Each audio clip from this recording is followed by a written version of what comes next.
ശ്രീ റെജി ലൂക്കോസ് എന്ത് മറുപടിയാണ് ഇക്കാര്യത്തിൽ ഉള്ളത്? അദ്ദേഹത്തെ അവിശ്വസിക്കേണ്ട കാര്യമില്ലല്ലോ, ഡിവൈഎഫ്ഐയുടെ ജില്ലാ സെക്രട്ടറിയെ.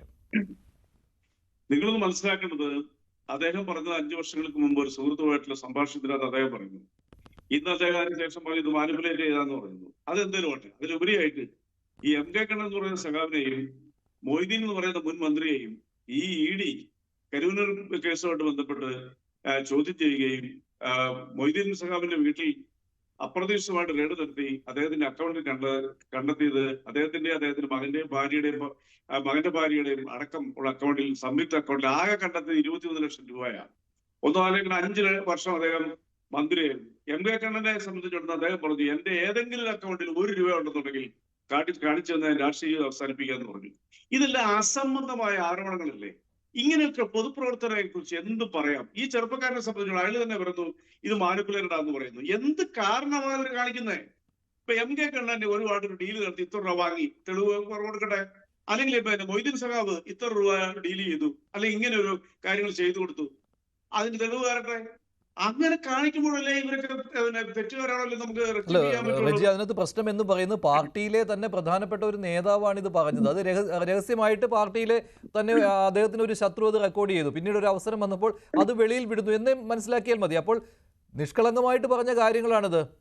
ഒന്നുകിൽ ഈ പാർട്ടിയുടെ പോക്കിൽ മടുത്തിട്ട് പറഞ്ഞ കാര്യങ്ങൾ ഈ നേതാക്കളൊക്കെ, അല്ലെങ്കിൽ പാർട്ടിയിൽ ഇങ്ങനെയാണ് നടക്കുന്നത് എന്ന് നിബിനോട് ഈ ശരത് പ്രസാദ് പറയുകയാണ്. അത്രയേ ഉള്ളൂ. ആ കാര്യം, ആ ശബ്ദം മുഴുവൻ കേട്ടാൽ നമുക്കറിയാം. അല്ലാതെ ഒരാളെ കൊടുക്കാൻ വേണ്ടി പറയുന്നതോ അങ്ങനെയുള്ള കാര്യങ്ങളൊന്നുമല്ല.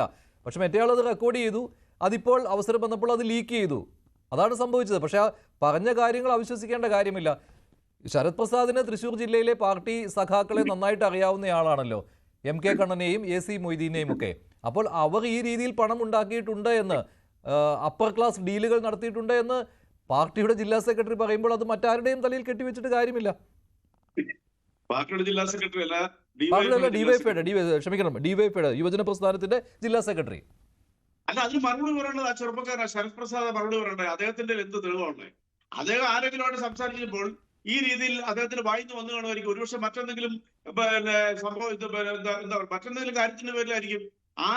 ആർക്കും ആക്ഷേപിക്കുന്ന ഒരു സമൂഹമായിട്ട് മാറിക്കഴിഞ്ഞപ്പോൾ ഒരു ഫോണും കൈ പിടിച്ചുകൊണ്ട് പിന്നെ അത് ആരെങ്കിലും സംശയിക്കുക, തമാശയ്ക്ക് പറയുന്ന കാര്യങ്ങൾ പോലും റെക്കോർഡ് ചെയ്യുക, എന്നിട്ട് അത് കൃത്യസമയത്ത് റിലീസ്. ഇവിടെ ഇപ്പൊ എന്താ സംഭവിച്ചിരിക്കുന്നത്?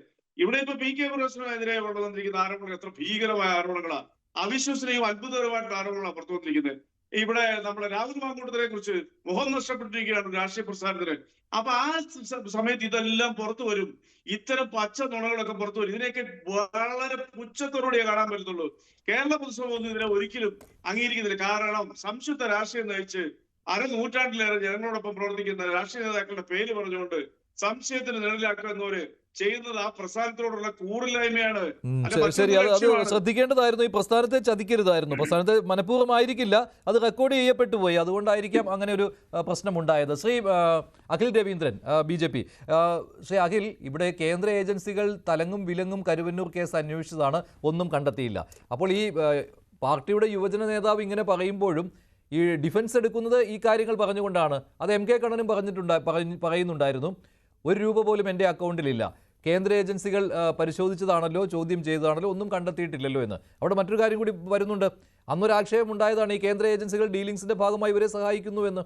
അതും പറയാമല്ലോ. അങ്ങനെയുള്ള ആരോപണം ഇനി പൊടിതട്ടിയെടുക്കാമല്ലോ വേണമെങ്കിൽ. കാരണം യുവജന നേതാവ് തന്നെ, DYFIയുടെ നേതാവ് തന്നെ പറയുകയാണ് ഇവർക്കെല്ലാം വലിയ ബന്ധങ്ങളുണ്ട്, വലിയ സാമ്പത്തിക ഇടപാടുകളുണ്ട്, സാമ്പത്തിക ഉയർച്ചയുണ്ട് എന്ന്. നമുക്ക് മനസ്സിലാക്കാൻ പറ്റുന്നത് കേവലം കരുവന്നൂർ ബാങ്ക് തട്ടിപ്പുമായി ബന്ധപ്പെട്ടിട്ടുള്ള അന്വേഷണം, അത് അന്വേഷണത്തിന്റെ പരിധിയിൽ നടന്നുകൊണ്ടിരിക്കുകയാണ്. അതിൽ ബന്ധപ്പെട്ടിട്ടുള്ള CPMന്റെ സഖാക്കന്മാരായിട്ടുള്ള നേതാക്കന്മാരെ കുറിച്ചും അവരുടെ അക്കൗണ്ടുകളെ കുറിച്ചും അവർ നടത്തിയിരിക്കുന്ന അഴിമതികളെ കുറിച്ചും ബാങ്കുകൾ പൊട്ടിച്ചുകൊണ്ട് AC മൊയ്തീന്റെയും MK കണ്ണന്റെയും നേതൃത്വത്തിലുള്ള അച്ചുതണ്ട് തൃശൂർ ജില്ലയിലെ 7ഓളം കോപ്പറേറ്റീവ് ബാങ്കുകൾ മനഃപൂർവ്വം പൊട്ടിച്ചുകൊണ്ട് വലിയ സാമ്പത്തിക നേട്ടങ്ങൾ കൈകാര്യം ചെയ്യാൻ വേണ്ടിയിട്ട് വലിയ രീതിയിലുള്ള ഡീലിങ്ങുകൾ നടത്താൻ വേണ്ടിയിട്ടുള്ള പരിശ്രമം ഈ CPM നേതാക്കന്മാരുടെ ഭാഗത്തു നിന്നുണ്ടായിട്ടുണ്ട്. ഇത് DYFIയുടെ ഒരു ജില്ലാ സെക്രട്ടറിക്ക് മാത്രമുള്ള അഭിപ്രായമല്ല. കേരളത്തിലെ സാധാരണക്കാരായിട്ടുള്ള കമ്മ്യൂണിസ്റ്റ് സഖാക്കന്മാർക്ക് അവരുടെയൊക്കെ പ്രവർത്തകരുടെ അനുഭവവും അവരുടെയൊക്കെ നേതാക്കന്മാരുടെ ഈ അഴിമതിയും കഴിഞ്ഞ 9 വർഷക്കാലമായി ഈ കേരളം ഭരിക്കുന്ന CPM-ന്റെ നേതാക്കന്മാരും ഭരണപക്ഷ നേതാക്കന്മാരും നടത്തിയിരിക്കുന്ന അഴിമതികൾ, അവർ നടത്തിയിരിക്കുന്ന ഡീലുകൾ, അവർ നടത്തിയിരിക്കുന്ന ഏജന്റ് പണി, ഇതൊക്കെ കേരളത്തിലെ പൊതുസമൂഹവും സഖാക്കന്മാരും ഇപ്പൊ ചർച്ച ചെയ്തുകൊണ്ടിരിക്കുന്നു. ഇത് കേവലം ഒരു ഗ്രൂപ്പിൽ വന്ന ഒരു വോയിസിന്റെ പേരിൽ മാത്രം ചർച്ച ചെയ്യപ്പെടേണ്ട വിഷയമല്ല. കേരളത്തിലെ CPM-ന്റെ നേതാക്കന്മാർക്ക് ഇത്തരത്തിൽ കോടിക്കണക്കിന് രൂപയുടെ സാമ്പത്തിക സ്രോതസ് അവരെങ്ങനെ സമ്പാദിച്ചു, അവരെങ്ങനെയാണ് ഒരു സാധാരണക്കാരായി ജീവിച്ചു വന്നിരുന്ന നേതാക്കന്മാര് 5 വർഷം കഴിയുമ്പോൾ അല്ലെങ്കിൽ 7 വർഷം കഴിയുമ്പോൾ കോടിക്കണക്കിന് രൂപയുടെ സമ്പത്ത് സ്വായത്തമാക്കുന്ന തരത്തിലേക്ക് അവരുടെ പ്രവർത്തനങ്ങൾ മാറുന്നു. കള്ള വോട്ട് നടത്തുന്ന ആളുകൾ, അതോടൊപ്പം തന്നെ കച്ചവടം നടത്തുന്ന ആളുകൾ, ഭൂമി മാഫിയകൾ, ഇത്തരത്തിലുള്ള ഡീലിങ്ങുകൾ നടക്കുന്നു. അതോടൊപ്പം തന്നെ ഈ കേരളത്തിലെ ഇപ്പോ നമുക്കറിയാം കോട്ടയം ജില്ലയില് CPM-ന്റെ ഒരു നേതാവിനെ അറസ്റ്റ് ചെയ്യപ്പെട്ടിരിക്കുന്നു. വഴിയോര കച്ചവട സംഘത്തിന്റെ യൂണിയന്റെ സംസ്ഥാന സെക്രട്ടറി, CI2-ന്റെ ജില്ലാ കമ്മിറ്റി അംഗം മുകേഷ് മുരളി എന്ന് പറയുന്ന കോട്ടയം സ്വദേശി, ചെറക്കടവ് സ്വദേശി എന്തിനാണ് അറസ്റ്റ് ചെയ്തത്? അനധികൃത സ്വത്തും അതോടൊപ്പം തന്നെ ഈ ബ്ലേഡ് മാഫിയയുടെ സംഘ തലവനായി പ്രവർത്തിക്കുന്നു കോട്ടയം ജില്ലയിൽ.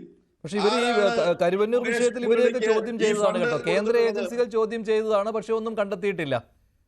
കേന്ദ്ര ഏജൻസികളുടെ ചോദ്യവും കേന്ദ്ര ഏജൻസികളുടെ അന്വേഷണവും അത് തുടർ പ്രക്രിയയായി നടന്നുകൊണ്ടിരിക്കുന്നു. ഒന്നും കണ്ടുപിടിച്ചിട്ടില്ല എന്നുള്ളത് MK കണ്ണന്റെയോ CPM നേതാവിന്റെയോ അല്ലെങ്കിൽ CPM നേതാക്കളുടെയോ അഭിപ്രായമല്ലല്ലോ വരേണ്ടത്. ഏജൻസികളുടെ അന്വേഷണം അത് കൃത്യമായി നടക്കുന്നു. ഞങ്ങൾ സേവ് കരുവന്നൂർ എന്ന പ്രകടനവും അതോടൊപ്പം തന്നെ പൊതുസമ്മേളനവും ഞങ്ങൾ നടത്തിയപ്പോൾ, ഭാരതീയ ജനതാ പാർട്ടി സുരേഷ് ഗോപിയുടെ നേതൃത്വത്തിൽ തൃശ്ശൂർ നടത്തിയപ്പോൾ വളരെ വ്യക്തമായി പറഞ്ഞു, AC മൊയ്തീന്റെയും MK കണ്ണന്റെയും നേതൃത്വത്തിലുള്ള അച്യുതണ്ട് ഈ ബാങ്ക് പൂട്ടിച്ചുകൊണ്ട് ഈ ബാങ്കിന്റെ പേരിൽ നടത്തിയിരിക്കുന്ന കൊള്ള, ഈ ബാങ്കിന്റെ പേരിൽ നടത്തിയിരിക്കുന്ന അഴിമതി അത് പുറത്തു കൊണ്ടുവരണം, കൃത്യമായ അന്വേഷണം നടക്കണം. ആ അന്വേഷണം കൃത്യമായി നടക്കുന്നു. അതിന്റെ തെളിവ് കേവലം കോടിക്കണക്കിന് രൂപയുടെ അഴിമതിയാണ് അവിടെ നടത്തിയിട്ടുള്ളത്. വയലുകളും അതോടൊപ്പം തന്നെ വില ഇല്ലാത്ത ഭൂമികൾക്ക് കോടിക്കണക്കിന് രൂപകൾ ലോൺ കൊടുത്തുകൊണ്ട് ഏജന്റുമാരെ പോലെ കമ്മീഷൻ പറ്റുന്ന ആളുകളെ പോലെ പ്രവർത്തിച്ച CPM നേതാക്കന്മാരാണ് തൃശ്ശൂരുള്ളത്. ഇത് കേവലം നേരത്തെ റെജി ലൂക്കോസ് പറഞ്ഞ കാര്യം ഇതിനുള്ള തെളിവ് ഇപ്പോൾ MK കണ്ണനും AC മൊയ്തീനുമെതിരെ ഇങ്ങനെയുള്ള കാര്യങ്ങൾ പറയുമ്പോൾ അതിനുള്ള തെളിവ് ഈ യുവ നേതാവ് കൊണ്ടുവരണമെന്നാണ്, DYFIയുടെ ജില്ലാ സെക്രട്ടറിയായ ശരത് പ്രസാദ് കൊണ്ടുവരണമെന്നാണ്. പക്ഷെ അത് അങ്ങോട്ട് മനസ്സിലാവുന്നില്ല. അദ്ദേഹം എന്തിനാണ് ഇത് തെളിവ് കൊണ്ടുവരുന്നത്? ഇത് ഈ സമയത്ത് വരെ പാർട്ടിയെ പ്രതിരോധിച്ചിട്ടുള്ള ആളാണ്, പാർട്ടിക്ക് അനുകൂലമായി നിന്നയാളാണ്, കരുവന്നൂർ വിഷയത്തിൽ പാർട്ടിക്ക് അനുകൂലമായി സംസാരിച്ചു കൊണ്ടിരുന്നയാളാണ്. MK കണ്ണനും AC മൊയ്തീനും അനുകൂലമായിട്ട് പരസ്യമായിട്ട് പ്രതികരിച്ചിട്ടുള്ളയാളാണ്. അങ്ങനെയുള്ള ഒരാൾ ഇങ്ങനെ ഇത്രയും കാര്യങ്ങൾ രഹസ്യമായിട്ട് പറയുമ്പോൾ, രഹസ്യമായിട്ട് സമ്മതിക്കുമ്പോൾ അതിനി എന്ത് തെളിവാണ് അദ്ദേഹം കൊണ്ടുവരേണ്ടത്?